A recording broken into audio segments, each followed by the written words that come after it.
ዛሬ የተዋጣለት የዱለት ባለሙያ ልናደርጋችሁ ነው። ይህ ዱለት ታዲያ ስጋ ቤቶች ውስጥ የሚሸጠው የቀይ ስጋ ዱለት አይደለም። ትክክለኛው የዱለት አሰራር ነው። ዱለቱን ለማዘጋጀት በዋነኝነት ጉበትና ኩላሊት እንጠቀማለን። ምስሉ ላይ በምትመለከቱት መሰረት ጉበቱን በትኩሱ ትልጡታላችሁ። ካልተላጠ ስታኝኩት እንደ ማስቲካ ቀጭ ቀጭ ይልባችኋል። ኩላሊቱንም ልክ እንደ ጉበቱ ትልጡና ሁለቱም የስጋ አይነት ውስጥ የሚገኘውን ስር ነጥላችሁ አውጥታችሁ ድቅቅ አርጋችሁ ትከትፋላችሁ። በተጨማሪ ምላስ፣ ልብና ላት መጨመር እንፈልጋለን ካላችሁ መጨመር ትችላላችሁ። አሁን ደግሞ ከፍየል ስጋ ላይ የሽንጥ ስጋ እናወጣና ላዩ ላይ የሚገኘውን ነጭ ስጋ ገፈን እናወጣለን። የምትጠቀሙት የሽንጥ ስጋ እንደዚህ ቀይ መሆን አለበት። አሁን ደግሞ የፍየሉን ጨጓራ በሚገባ እናጸዳለን። ጎድጓዳ ሳህን ውስጥ በተደጋጋሚ ውሃ እየቀየራችሁ ጨጓራው ላይ የሚገኘውን ተጨማሪ ጮማ፣ ፈርስ እንዲሁም ምስሉ ላይ በምትመለከቱት መሰረት ውስጡን በደንብ አርጋችሁ ትልጡታላችሁ። ይህ በተወሰነ መልኩ ከላጥኩት በኋላ የወጣው ነው። አሁን ውሃውን እየቀያየራችሁ ንጹህ እስኪሆን ድረስ ታጥቡታላችሁ።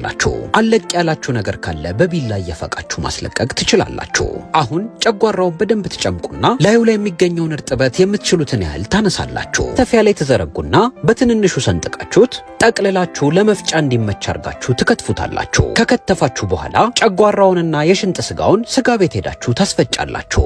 ጊዜና ጉልበት ካላችሁ ደግሞ በእጃችሁ መክተፍ ትችላላችሁ። ጨጓራው ከተፈጨ በኋላ ይህንን ይመስላል። አሁን ውስጥ ጨምሩና በራሱ ውሃ ገንፈል ታደርጉታላችሁ። የዱለት መጣፈጡ ዋነኛ ሚስጥሩ እዚህ ጋር ስለሆነ ይህንን ሂደት ፈጽሞ ማሳለፍ የለባችሁም። ማጣሪያ በመጠቀም ወይም እጃችሁን በመጠቀም ምስሉ ላይ በምትመለከቱት መሰረት ጨጓራውን በደንብ ትጨምቁታላችሁ። አሁን ላይ ካልጨመቃችሁት ይህ ውሃ በኋላ ላይ ዱለቱን ሞቅ ሞቅ ስታደርጉት ውሃ እየተፋ ያስቸግራችኋል። ስለዚህ በሚገባ መጭመቃችሁን እርግጠኛ ሁኑ። የዱለት ግብአቶቻችን ምስሉ ላይ በምትመለከቱት መሰረት ዝግጁ ሆነውልናል። ሰፋ ያለ ጎድጓዳ ሳህን ላይ ትገለብጡና ሚጥሚጣ ሞቅ አርጋችሁ ትጨምራላችሁ። እኔ የተጠቀምኩት በእኛው የተዘጋጀ የመለኛ ሚጥሚጣ ነው። አሁን የምትፈልጉትን ያህል ጨው ከላይ ትነሰንሱና በደንብ ትቀላቅሉታላችሁ። ከአትክልት ግብአቶች ደግሞ ቀይ ሽንኩርትና የሚጥሚጣ ቃሪያ ከላይ ትጨምራላችሁ። ሽንኩርትና ቃሪያውን በሚገባ ከቀላቀላችሁ በኋላ የቀለጠ ለጋ ቅቤ ከላይ ታፈሱበትና መቀላቀላችሁን ትቀጥላላችሁ።